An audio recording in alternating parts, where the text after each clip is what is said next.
A church full of grace. The News Church.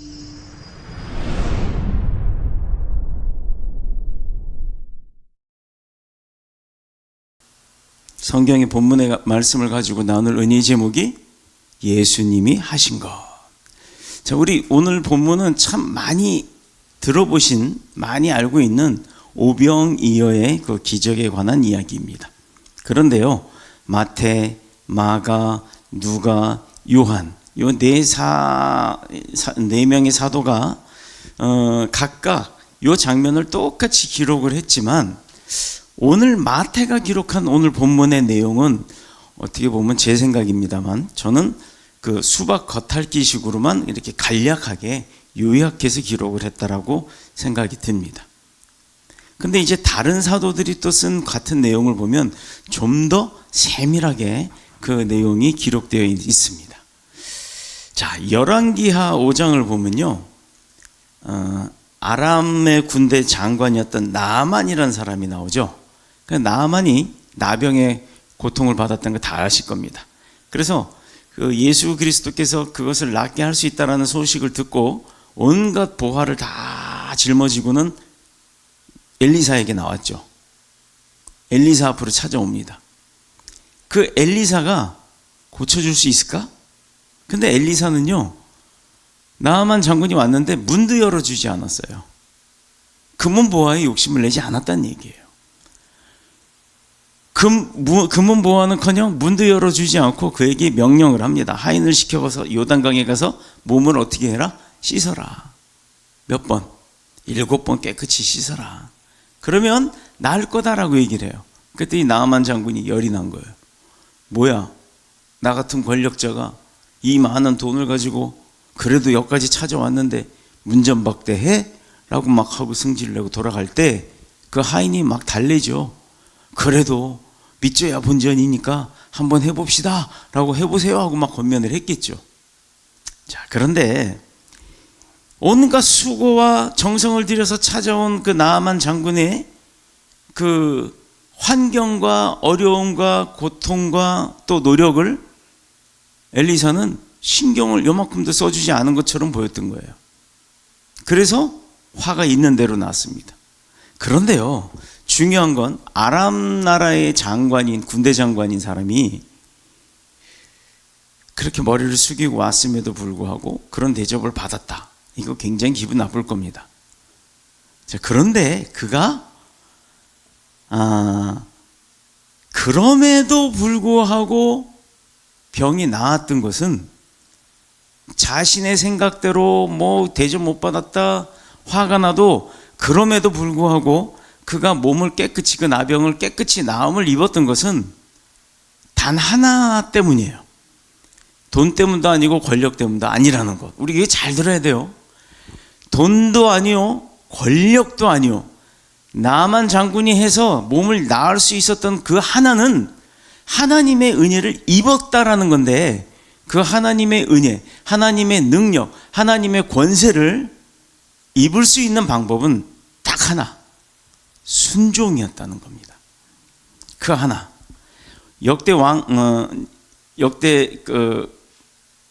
열왕기하 5장 11절 내용이에요. 그 하나님 여호와의 이름을 부르고 당초 위에 손을 흔들어 문둥병을 고칠까 하여. 이게 나아만의 생각이었던 겁니다.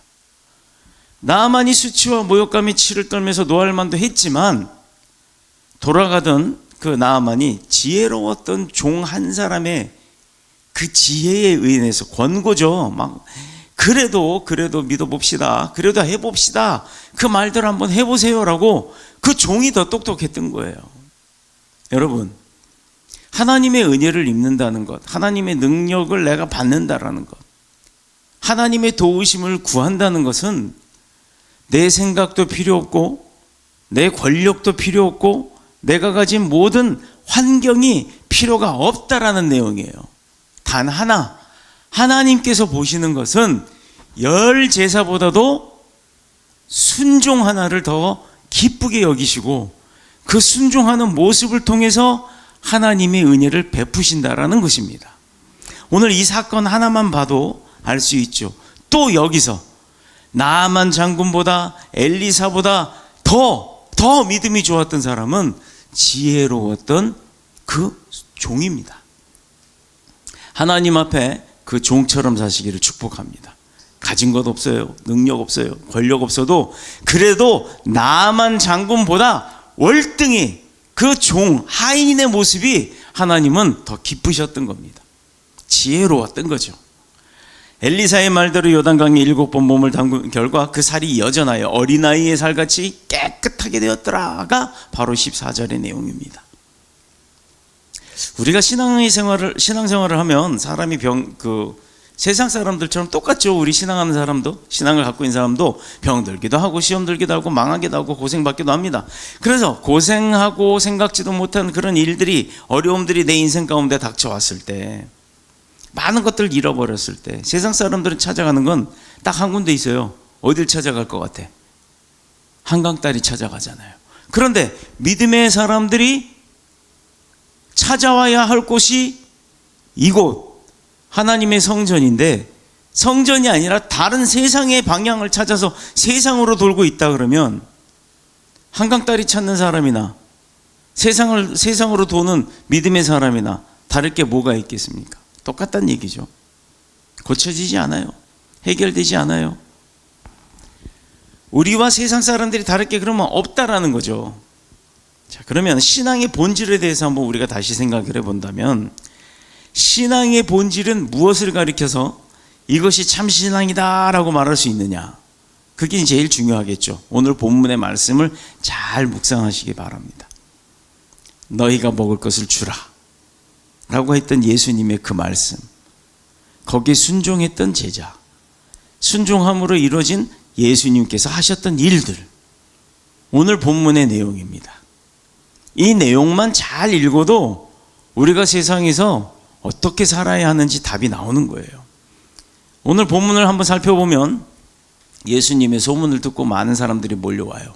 그런데 그 많은 사람들이 몰려오니까 예수님이 할 수 있는 곳이, 모아놓고 집회할 수 있는 곳이 없잖아요. 모아놓고 이야기를 전해줄 곳이 없잖아요. 그래서 좀 평평한 갈릴리 상부 지역에 지금 오병이의 기적이 있는 그 교회가 세워져 있는 그 들판이라고 하지만 완만한 경사가 있는 산지예요. 거기에 가십니다. 그런데요, 정말로 은혜롭고 아픈 사람이 고쳐짐을 받고 하는 그 기적의 모습들을 바라보니 수많은 사람, 어린아이와 여자를 뺀 나머지 인원이 5,000명이라는 거예요. 그러면 5,000명이 넘었다는 얘기죠. 그 인원이 다 그 자리에 앉아서 시간이 가는 줄 모르고 예수님의 그 모습을 지켜보고 있었다, 이 말입니다. 거기에 여러분과 저도 있어요. 지금 그 자리예요. 여기가 그 자리예요. 주님께서 말씀하고 계십니다. 근데 시간 가는 줄 모르고, 설교 시간은 30분, 40분 뭐 이렇게 돼도 꾸벅꾸벅 졸지만 예수님이 앞에 있다 그러면 졸겠어요? 안 졸죠. 그런 상황에 점심시간이 훌쩍 넘어서 오독오독 해가 지려고 하는 저녁 시간이 다가온 거예요. 그런 제자들이 배가 고플 거 아니에요. 또 주님도 배가 고프실 거 아닙니까?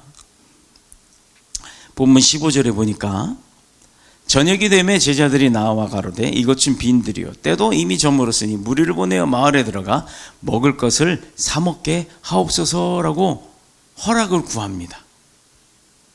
배가 고프니까 이제 먹고 살아야죠. 먹고 들어도 먹고 들어야 될 거 아닙니까? 말이 사 먹게 하자고 했지만 여러분 생각해 보세요. 대부분의 사람들은 정말 어렵게 사는 사람들이었어요. 그래서 도시락을 싸들고 다녀야 되는 형편이었는데, 뭐 그렇게 은혜로운 시간이 길게 넘어갈 줄은 생각도 못했을 겁니다. 그런데 시간이 지나다 보니 이게 정말 배가 고픈 시간이 된 거예요. 그런데 그때 당시 사 먹을 수 있는 형편은 안 되지. 제자들의 머릿속에 막 계산이 돌아가는 거예요. 야, 이 인원을 사 먹이려면 5,000명, 남자만 5,000명, 그 이상, 부인까지 같이 대동해서 왔다고 해도 10,000명, 거기에 애들 하나만 있어도 15,000명이 된다는 얘기예요. 거기 노인들, 아버지 어머니 한 분씩만 모시고 와도 20,000명입니다. 이 인원이 밥을 먹으려고 하면 어마어마한 돈이 있어야 돼요. 그때 당시에 어떻게 해야 될지 모르는 상황이 닥친 겁니다. 그렇다고 해서 제자들이나 주님이 돈이 많아요? 갑부집 회장님이에요? 아니잖아요. 갑자기 예수님이 근데 의외의 말씀을 그 제자들에게 합니다. 뭐라고 했냐면 네가 줘라. 배고픈데 밥 사 먹게 해야 되지 않겠어요? 예수님 잠깐 한 30분 쉬고 밥 사 먹고 오라고 좀 하게 하시죠. 이렇게 얘기했던 그 제자에게 주님이 네가 줘 이렇게 얘기하신 거예요. 아니 자기가 돈이 없고 우리가 사 먹을 능력이 안 되니까 가서 사 먹게 하고 알아서 해결하고 오라고 그렇게 얘기하자고 했는데 그런 제자한테 네가 줘. 예수님의 이 명령은 예수님이 하셨던 네가 줘라고 했던 그 명령은 말이 안 되는 거예요. 자, 이제 이런 사정을 너무나도 제자들이 어떤 상황인지 다 아는 사정을 알고 계시는 주님인데도 불구하고 그렇게 명령을 합니다. 네가 줘. 그곳은 허허벌판 빈들이고 또 저녁 때가 되었을 때 어디 가서 그 많은 사람들이 2만 명이 한꺼번에 가서 식당에 밥을 사 먹을 수가 있겠어요. 가보신 분들은 알 거예요. 그 지역에 없어. 교회에서도 그 관광객들 오면 밥 먹일 그 식당들이 몇 군데 있지만 관광객 기껏해야 외국에서 차 한 대, 두 대 해봐야 많이 가야 7, 80명인데 그런 사람이 10군데만 와도 7, 800명인데 100군데, 1000군데씩 거기 감당도 안 되는 지역이에요. 그런데 2만 명이 가서 밥을 먹을 곳이 있겠다? 없죠, 당연히. 그 시대는 더더욱이 없죠. 그런데 부모가 자식을 키울 때 어려운 게 말도 안 되는 소리 할 때가 있죠. 그리고는 한번 해봐. 걱정하지 마. 잘 될 거야. 막 응원을 하기도 합니다. 공부 하나도 안 하는 애한테 너 이번에 100점 맞을 거야. 잘할 거야. 시험 잘 보고 와. 이거 100점 나와요? 안 나와요. 어린 자녀의 생각에는 그 수준이 너무 말도 안 되는 얼토당토 않는 나 공부한다고 할 때 엄마 아빠 거실에서 TV 소리 크게 틀어놓고 노래 듣고 막 박수치고 깔깔대고 개그 풀어보고 막 이래서 나 공부 하나도 못하게 해놓고 100점 맞을 거야. 잘 될 거야. 너 능력 있어. 너 하나님 믿고 해봐. 이런 식으로 한다면 그게 100점이 나오겠냐 이 말이에요. 그런데 예수님이 TV 틀어놓고 노래하고 그런 거 아니잖아요. 스스로가 모여있는 그 군중들이 예수님의 말씀에 감동되고 감화가 되고 그러다 보니 시간 가는 줄 몰랐던 사람들입니다. 그런 사람들이 은혜 속에 깊이 빠져 있는데 솔직히 배가 고팠을까? 우리도 은혜 기쁘게 은혜 성령 충만 받으면요 배고픈 거 몰라요.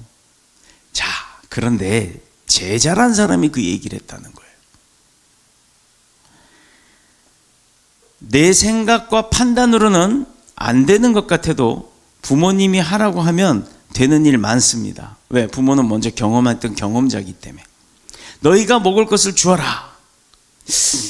예수님이 얼토당토 않는 상황에서 이 명령을 하셨다라는 것. 이거 제자들의 입장에서는 말도 안 되는 일. 예수님의 입장에서는 능히 가능한 일. 예수님이 이미 그 해결책을 알고 계신 거였어요. 그런 능력이 있으신 분이라니까요. 어쨌든 12명의 제자들은 이 명령을 받자마자 고민을 했을 것이고 그 중에 반반 갈라질 겁니다. 누구는 주님이 이게 배가 고프니까 엉뚱한 소리를 하시네. 이게 가당이나 해라고 한 사람이 있을 반면에 그래도 주님이 하라고 하시니까 한번 알아볼까? 하고 다니는 사람이 있었을 겁니다. 분명히 반반 아니면 서로 이렇게 나눠질 수가 있었겠죠. 뭔가 우리에게 가능성이 있으니까 주님이 명령하셨을 거야 라는 그 긍정적인 믿음을 갖고 있는 사람들, 이 사람들이 돌아다니면서 찾아온 게 뭐였냐면 어린아이가 먹을 도시락, 물고기 2마리, 보리떡 5개. 그래서 오병이어, 이게 다예요. 어린아이의 도시락이라고 했으면 물고기가 컸겠어요? 작았겠지. 겨우 찾은 게 그건데 그걸로 어떻게 해결해? 2만 명을. 응?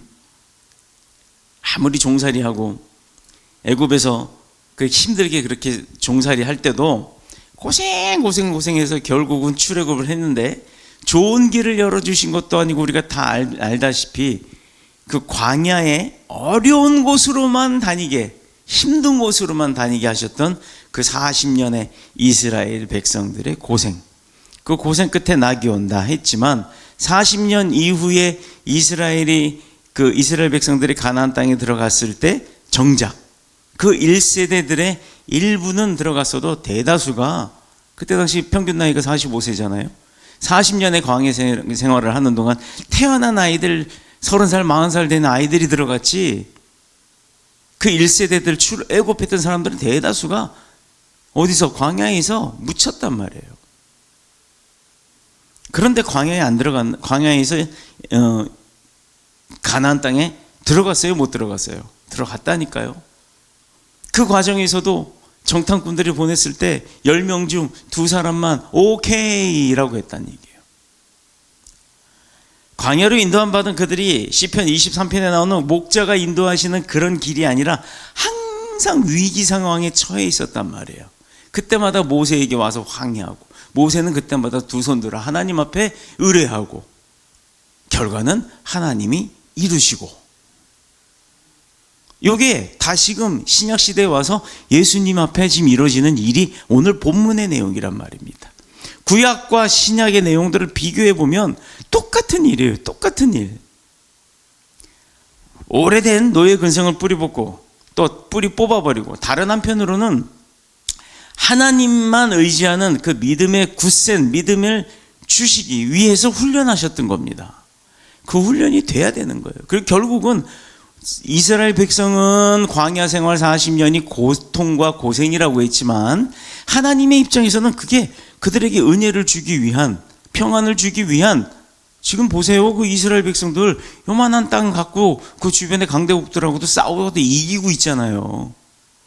이 이스라엘이 광야 40년은 하나님의 입장에서는 축복의 시간이었던 겁니다.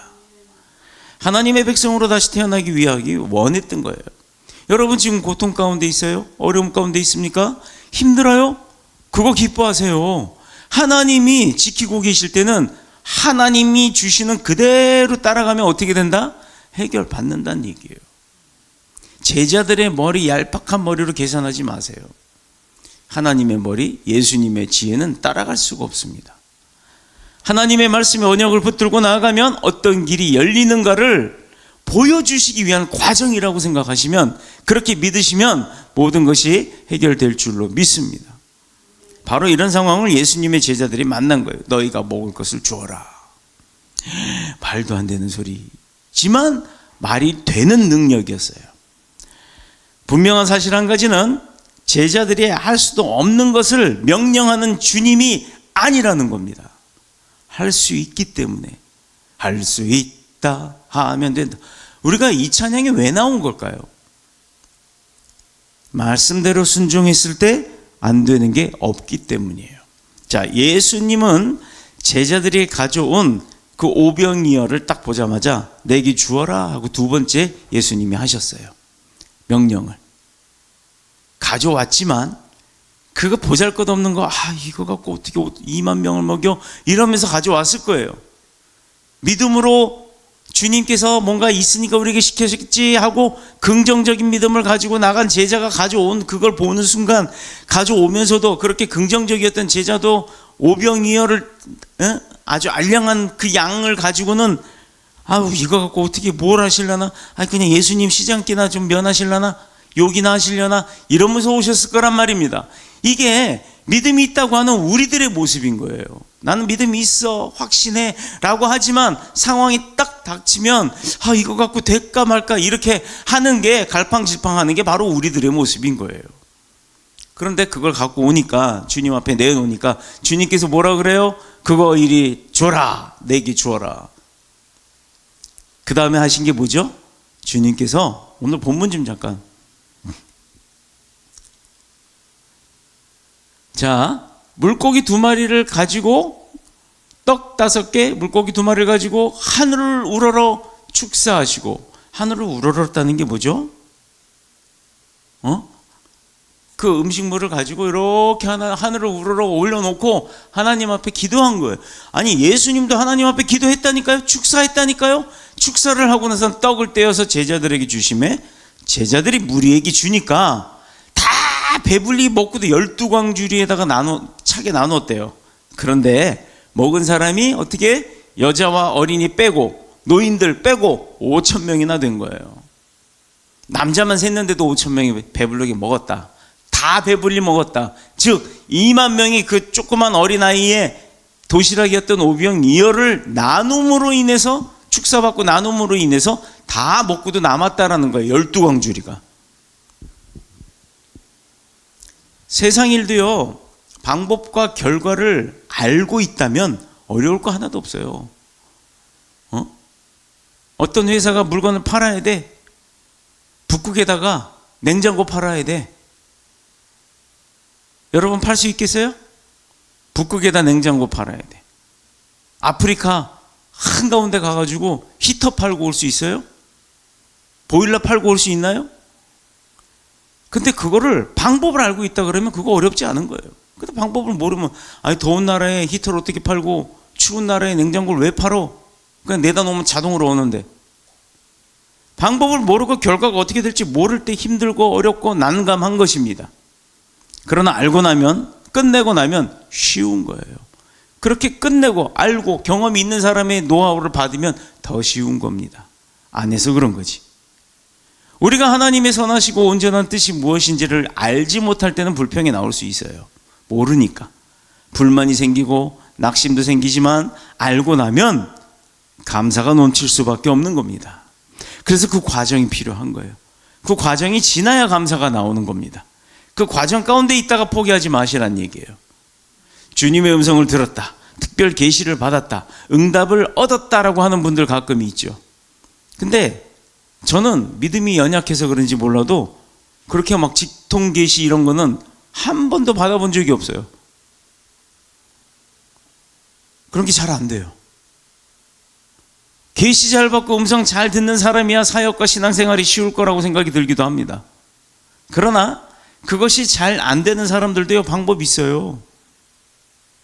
우리 같은 사람들은 하나님의 뜻을 이루기 위해서 할 수 있는 방법이 딱 하나, 오늘 제자들이 보여주었던 행위. 그 이후에 예수님이 하신 것들이 뭔지는 몰라도 돼. 예수님이 하라고 했던 게 뭐냐? 너가 줘라. 그 어려운 상황에 네가 주어라 라고 했을 때 그대로 순종했다라는 거.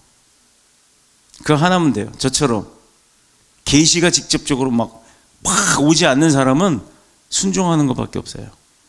감동 주시는 대로 말씀대로 견주어서 은혜가 임하면 그대로 그냥 즉시 하는 것, 그거밖에 없습니다. 더 정확하게 말해서 미리 알 수 없으니 그냥 먼저 선불 11조 하듯이 먼저 그냥 순종해 보고 나는 거예요. 아니면 말고. 요한복음 6장에 보면 본문과 같은 사건이 또 나옵니다. 그곳에도 봐도 너희가 먹을 것을 주어라 라는 예수님의 말씀에 제자들이 어떻게 반응을 하는지 똑같이 나와요. 빌립은 계산이 빨랐습니다. 2만 명을 먹일 양이면 돈이 얼마가 필요한가, 1인당 뭐 얼마씩, 한 사람이 먹을 수 있는 한 끼 식사는 얼마 해가지고 2만 명 곱하기 해갖고 딱 나온 게 200데나리온이에요. 이 200데나리온은 우리나라 말로 지금 우리 쪽으로 하면 한 2천만 원 정도 되는 돈입니다. 이 화폐는 로마 사람들이 발행한 은으로 만든 동전인데 이집트에 가면 박물관에 그 데나리온이 전시돼 있어요. 그리스의 드라크마와 같은 가치를 가진 돈이었고 노동자의 그 하루 일당과 비슷한 것이었습니다. 자, 그런데 유럽이 그 유로 화폐를 만들기 전에는 얼마 전까지죠. 그러니까 한 10년 됐나? 그 전까지만 해도 그리스는 드라크마라는 화폐의 단위를 지금까지도 쓰고 있었습니다. 그 지역마다 흔히 있는 그 무당들이 있잖아요. 이 무당들을 왜 뜬금없이 얘기하냐면 이 무당들은 점을 딱 치면서 그 무당한테 가서 의뢰하는 사람에게 문제점을 잘 찾아내요. 잠깐만요.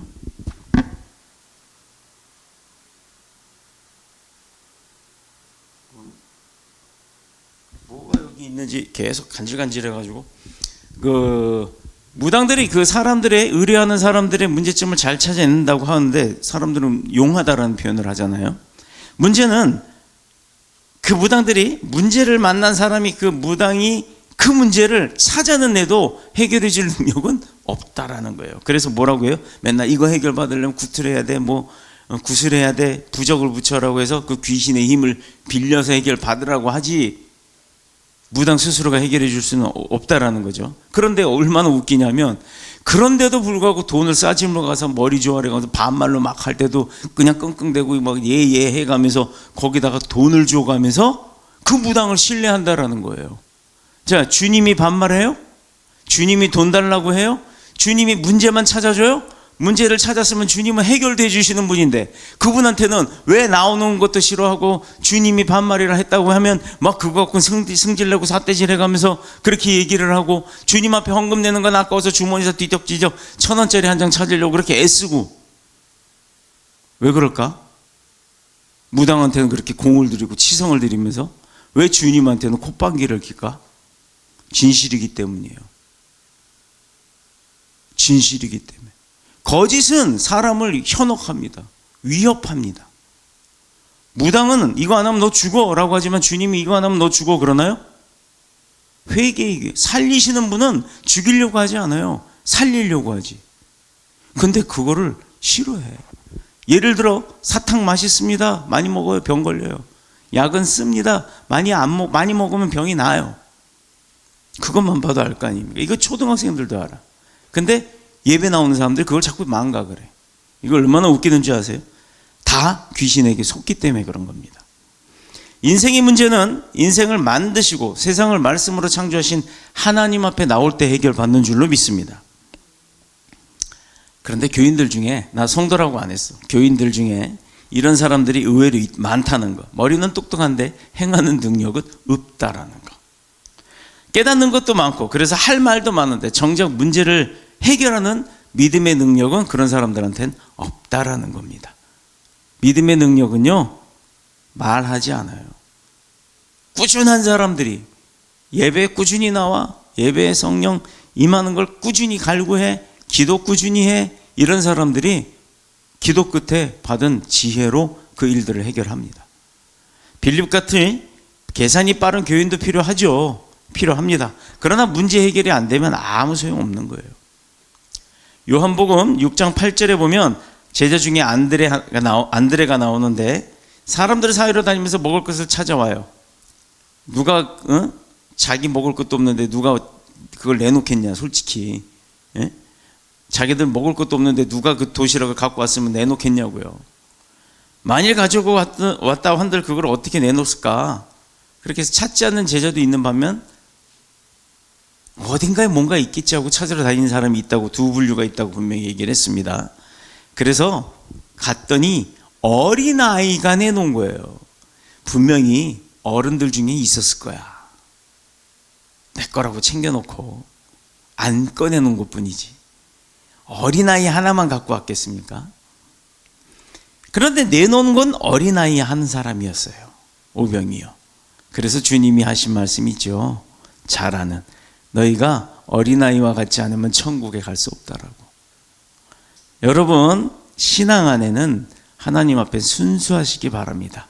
세상에서 순수하면 무시받고 이용당하지만 하나님 앞에 순수하면 능력받고 은혜받고 회복받고 천국 갑니다. 그거를 우리가 알아야 되는 거예요. 무엇을 오늘 서두에도 제가 신앙의 본질이 뭔지, 무엇이 신앙인지를 분명히 얘기를 했습니다만, 너희가 먹을 것을 주어라, 이것에 안드레가 순종했다라는 거. 바로 이게 믿음이고 순종입니다. 다른 거 없어요. 예수님께서 누가복음 17장 6절에 너희에게 겨자씨에 한알 만한 믿음이 있었다. 겨자씨 봤어요? 우리 이스라엘 갔다 와서 그 겨자씨 가져왔어. 와, 진짜 조그매. 이거 뭐라 그럴까? 좁쌀에 한 30개, 좁쌀을 30개 쪼갠 까만 점? 먼지 같아요. 먼지 같아. 근데 그게 하나가 심어지면 겨자 그 이파리가 나오는 거예요. 이 뽕나무더러 뿌리가 뽑혀 바다에 심겨라 하였을 것이고 이것이 너에게 순종하였으리라. 뭐라고요? 우리에게 겨자씨만한 믿음만 있으면 뽕나무가 그냥 뿌리째 스스로 뽑혀갖고 바다에 심어져라 라고 명령을 한대요. 그러면 뽕나무가 스스로 자기 뿌리를 뽑아서 바다로 가서 심는다 이거예요. 심겨진다는 거예요. 그렇게 한다는 거예요. 그게 믿음이라는 겁니다. 순종이라는 겁니다. 누가복음 17장 6절의 말씀이에요. 요만한 믿음만 있어도 믿음으로 명령하면 하신다는 거예요. 순종하지 아니하고는 하나님을 향한 믿음이 자랄 수 없죠. 믿음이란 순종을 먹고 자라는 생명입니다. 순종하지 않으면서 믿음 있다? 이거 뻥치지 말라는 거예요. 우리가 스스로 할 수 있는 일은 최선을 다해야 하지만 할 수 없는 나머지 부분들은 다 주님께 맡기고 또 주님께 의뢰하고 그걸 믿고 또 주님이 하라는 대로 순종해야 그게 성도고 그게 제자고 그게 하나님의 백성인 것입니다. 너희가 먹을 거를 주어라 라고 했을 때 어떻게 하면 우리가 먹을 것을 줄 수 있을지 생각하고 그 방법을 찾아야 되는 겁니다. 그리고 그것이 아무리 적고 보잘것없는 작은 양이라 할지라도 일단 그대로 주님 앞에 드리는 거예요. 왜? 나머지는 주님께 맡겨야 되니까. 그게 예수님이 하신 거라니까요. 본문 18절 주님은 두 번째로 제자들에게 뭐라고 말씀하셨냐면 가져와라 그랬죠. 내게 가져오라. 믿고 주님께 가져가면 주님이 문제를 해결해 주시겠다는 거예요. 왜 가져오라 그렇게 뺏으려고 슈킹하려고 강탈하려고 아니란 얘기예요. 지금까지 내 생각이 앞서기 때문에 이것을 가지고 뭐랄까 이거 너무 적다 이런 소용없는 생각하지 말고 그냥 주님 앞에 갖다 드리면 되는 거예요. 아, 나 이거 돈이 없어서 이거 헌금 1,000원밖에 없는데 아, 이거 죄송해서 부끄러워서 이러지 말라는 거예요. 그 1,000원도 드리라는 거예요. 마음에 감동이 있으면. 이게 주님 앞에 죄송한 게 아니라는 거예요. 그러나 주님은 사람들 가운데 찾아낸 것이 어린아이가 겨우 먹을 수 있는 그 양에 불과하다는 걸 아시면서도 갖고 오라고 하시는 거라니까. 결국에는 많은 사람들 다 먹이고도 해결하고도 남았잖아요. 너희가 먹을 것을 주어라 라는 것에 순종한 것은 제자들은 그거 하나밖에 한 게 없어요.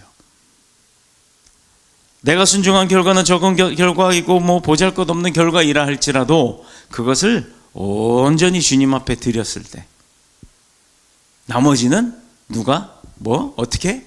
주님이 하신다니까요. 예수님이 하시는 것 바로 그겁니다. 순종 보고 하신다는 것. 이방인 나만 장군도 치료해 주셨고 굶주린 군중의 배도 채워주셨습니다.